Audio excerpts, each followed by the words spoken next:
Well, today you come to maybe one of the most familiar stories in all the Bible. Of course, it is David and Goliath. It's a story you're familiar with. You know that Jesse, David's dad, sends David to the battlefield because his brothers are all facing battle.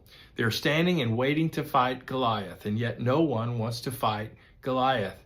And when David comes, he questions, why aren't you going to go fight him? You know that God is with us.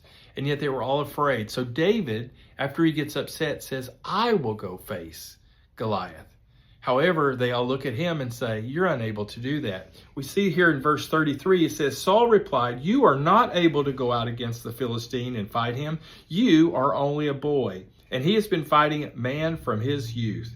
But David said to Saul, your servant has been keeping his father's sheep. When a lion or a bear came and carried off a sheep from the flock, I went after it, struck it with the rescued the sheep from its mouth, and when it turned on me, I seized it by its hair, struck it, and killed it. Your servant has killed both lion and the bear. This uncircumcised Philistine will be like one of them, because he has defied the armies of the living God.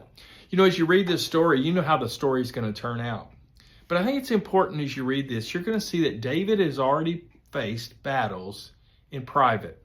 So now as he gets ready to face this very public battle, God has prepared David. You know, as you get ready to, maybe you're facing a battle today. Maybe no one else knows that battle.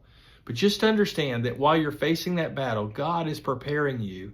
You're going to kill the lion or you're going to kill the bear, because then whenever it gets time in the public, you're ready to face the giant.